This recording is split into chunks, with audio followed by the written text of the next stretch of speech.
Peel regional police ਦੇ headquarter Mississauga ਅਸੀਂ ਇੱਥੇ ਪਹੁੰਚੇ ਹਾਂ। ਇੱਥੇ ਫੈਡਰਲ ਦੇ ਪਬਲਿਕ ਸੇਫਟੀ ਮਿਨਿਸਟਰ ਮਾਰਕੋ ਮੈਂਡੀਚਿਨੋ ਉਹਨਾਂ ਨੇ ਅਨਾਉਂਸਮੈਂਟ ਕੀਤੀ ਹੈ ਅੱਜ ਕਿ 400 ਮਿਲੀਅਨ ਕੈਨੇਡਾ ਦਾ ਪਬਲਿਕ ਸੇਫਟੀ ਜਿਹੜਾ ਸੈਕਟਰ ਹੈ ਸਿਕਿਉਰਿਟੀ ਸੇਫਟੀ ਦੇ ਲਈ ਕ੍ਰਾਈਮ ਨੂੰ ਕੰਟਰੋਲ ਕਰਨ ਲਈ 400 ਮਿਲੀਅਨ ਦੀ ਇੱਕ ਵੈਲਕਮਿੰਗ ਜਿਹੜੀ ਅਨਾਉਂਸਮੈਂਟ ਕੀਤੀ ਗਈ ਹੈ ਕਿਉਂਕਿ ਕ੍ਰਾਈਮ ਰੇਟ ਕੈਨੇਡਾ 'ਚ ਬਹੁਤ ਹਾਈ ਹੈ। ਅਸੀਂ ਦੇਖਿਆ ਹਰ 48 ਮਿੰਟ 'ਚ ਇੱਕ ਗੱਡੀ ਚੋਰੀ ਹੋ ਰਹੀ ਹੈ। ਅਸੀਂ ਦੇਖਿਆ ਰਿਲੀਜੀਅਸ ਪਲੇਸਿਸ ਤੇ ਅਟੈਕ, ਸਕੂਲਾਂ ਦੇ ਅੰਦਰ ਬੱਚਿਆਂ ਦੇ ਹੱਥਾਂ 'ਚ ਗਨ, ट्रांजिट के अंदर असी क्राइम देखा। सो बड़ा वेलकमिंग स्टैप है जोड़ा कि 400 मिलियन की इन्वेस्टमेंट की अनाउंसमेंट की अज मिनिस्टर मार्को मैंडिचिनो ने। असी गलबात करते हैं, एक रिपोर्ट देखते हैं तो सवाल फिर भी बने हैं कि changes in the criminal code, bail reform वो कदों लैके आओगे। मिनिस्टर मैंडिचिनो ने कहा कि बहुत जल्द एक लैजिस्लेशन आऊगा। होपफुली वो लैजिस्लेशन 2025 के इलैक्शन तो पहले आए क्योंकि एक life lost mean so many life lost.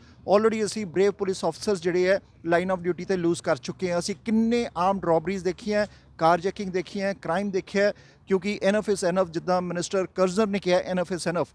सो ये फैडरल गौरमेंट ने एक्ट किया और इन्वेस्टमेंट की अनाउंसमेंट की है 400 मिलियन की। लेकिन होर एक्शन लैन की बहुत लोड़ है क्योंकि जोड़े क्रिमिनल्स भी इतने बैठे उन्होंने डिपोर्ट होना चाहिए। इदा के सवाल प्राइम मिनिस्टर ने भी पूछे। असी देखते हैं इतने सारी report. The folks who live in Mississauga and Brampton, just like every other community across Canada, deserve to be safe. They deserve to feel safe and be safe when they go to work, when they take their kids to the park or go to school, when they get on a bus or a subway, when they go to the mall or are just out for a walk. We have our work cut out for us. And the federal government is tackling this challenge head on. We've got a plan and we're taking action.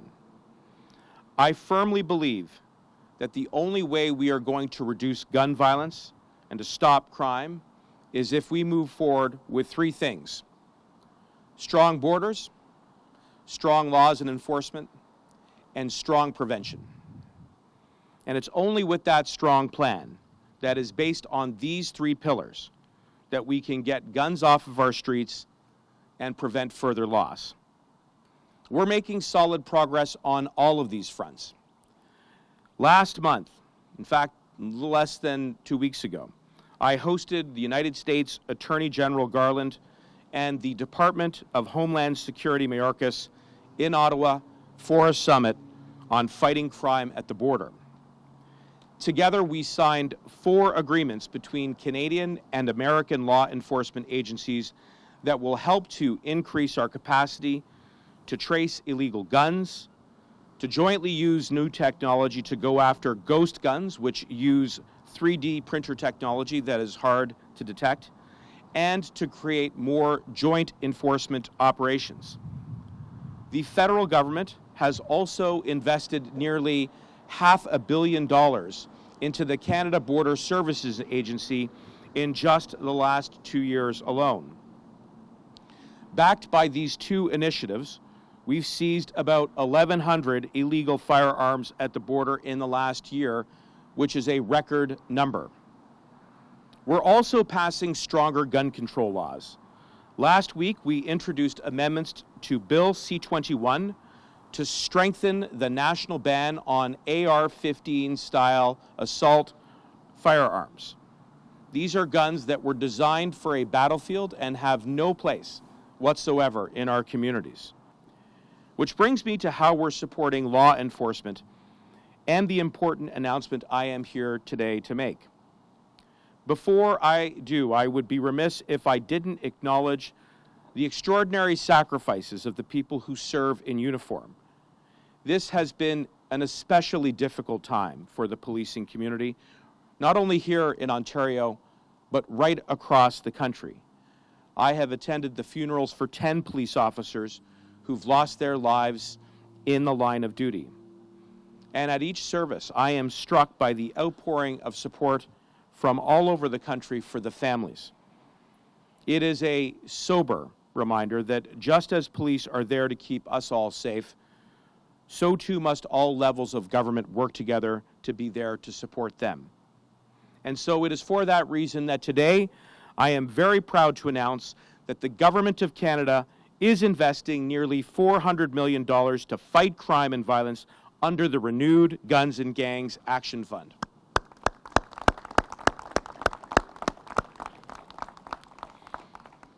These federal funds will be distributed to the provinces and territories for the purpose of giving law enforcement the additional people, resources, and supports that they need to get the job done and to get the job done safely. Here in Ontario, I'm extremely excited to announce that the province will receive over $120 million of that.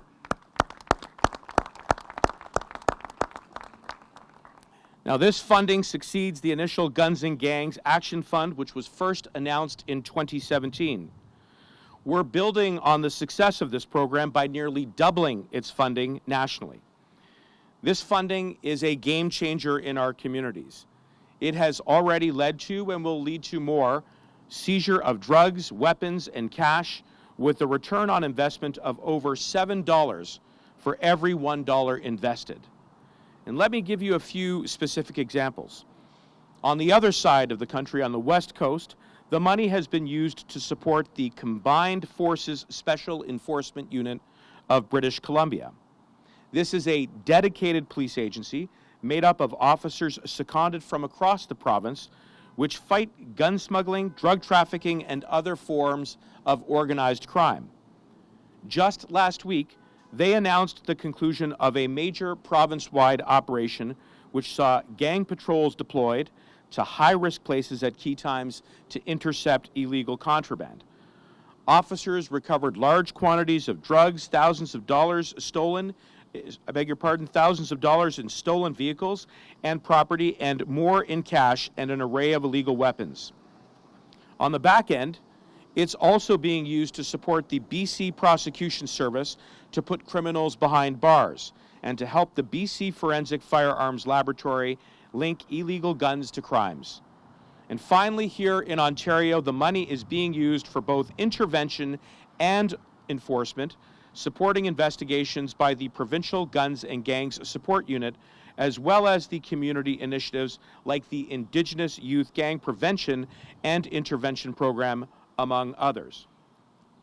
Today's announcement is going to help us build on this important work. With nearly double in funding, it will mean more investigations, more but equally more prevention so that we can stop crime before it starts. As I've said across the province, everyone has a right, has an equal right to feel safe in their own home and their community. We have a shared duty to protect those who keep us safe, and I want to thank everyone who keeps our community safe every day. And Ontario is investing, Ontario is acting, and today is about working together with the federal government to keep Ontario safe. A safe Ontario is a strong Ontario, and enough is enough. The status quo is not working. Across Canada, people are not feeling safe in their communities, on transit, and going about their daily lives. And this is unacceptable. And anyone else who's thinking about stealing a car, our message to you is clear. We're putting you on notice. We're putting you out of business. Together, we believe in our inherent right to live safely in our communities, to raise our families in our communities.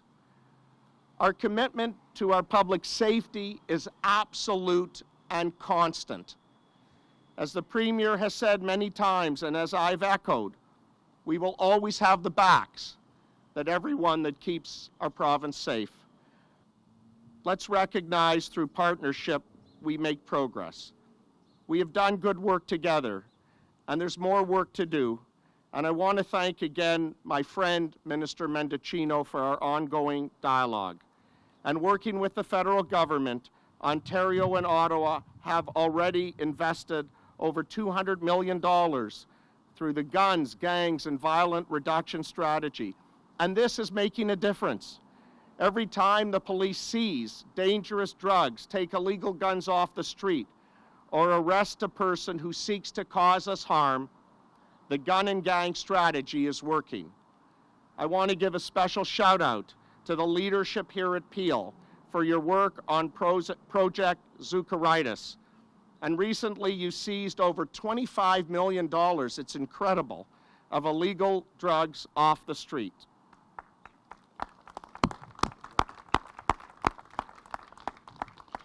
And this was, in fact, the largest drug seizure ever in Peel.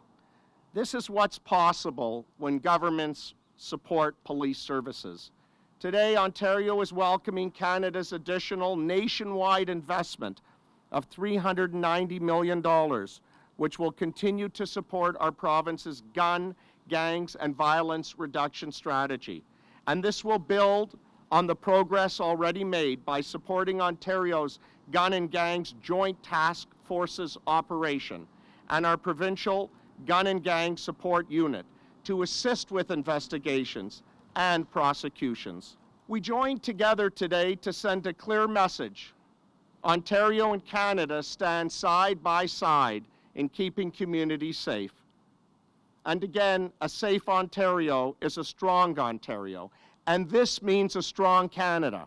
As the president of the Ontario Association of Chiefs of Police, it's my privilege to represent all the chiefs in Ontario and their police services, as well as all their civilian and sworn members that do remarkable work day in, day out. And I want to thank both Minister Mendicino and Minister Cruze for recognizing that. It is really off the backs of all these individuals that public safety is achieved. Today's announcement supports local initiatives to prevent gun and gang violence, and it provides the resources that our officers and our police services need to investigate and hold accountable those that victimize our communities right across this country. We know that guns and gang violence has a profound and devastating impact on our communities. The immense access to firearms has become more prevalent, as witnessed by the number of firearms located and seized every day by officers across Ontario who work diligently to protect our communities. Law enforcement agencies in this province are committed to removing firearms off our streets and disrupting criminal gang activity that is directly associated to the use of violence. In addition to the proactive efforts of frontline officers, investigative and specialized units from police agencies across Ontario perform the function of monitoring, intercepting, and removing firearms and hold those individuals accountable who are putting our communities at risk. I'd like to recognize the federal and provincial government's attention to this important issue, demonstrated by today's funding announcement. We look forward to our continued work together, as it requires a multifaceted approach to protect public safety. Preventing firearms accessibility and violence requires collaboration of law enforcement agencies, all levels of government, and our community partners. Today's announcement is an example of how we've come together to combat gun and gang violence in our communities. Again, my thanks to members of the federal and provincial governments, Minister Mendicino, Minister Cruze, and our community and law enforcement partners who are joining us today at Peel Regional Headquarters. Well, we all know when it comes to community safety, it is a top priority for every single one of us. Every single Canadian, no matter where they live, has a right to feel safe in their community and in their homes. And as a government, we're hard at work with all levels of government and police forces across the country to improve community safety, to address gun and gang violence. That's why our government has introduced some of the strongest gun control legislation in Canadian history. Today's announcement of nearly $400 million will address the root causes of gun and gang violence by supporting youth and equipping them with the tools they need to thrive. We can and we will reduce the number of incidents of gun violence here in our community. Because at the end of the day, one life lost to gun violence is one too many. And I think it is incumbent upon all of us to seize every opportunity available to us to ensure the safety of our communities. And that is exactly what we're doing with this funding being announced today. And I know it will go a long way in keeping our communities safe. Good morning, Minister. This is Nitin Chopra from Prime Asia TV. As today's announcement is a welcoming step, they say it's better late than never. Minister Cruze said that enough is enough. Minister Khera said one life lost is too many life lost, and we all agree. We have seen violence in schools. Young kids have guns in their hands. Transit violence we have seen. Carjacking every 48 minutes. one car is being stolen here in Ontario. 13 premiers wrote to federal government.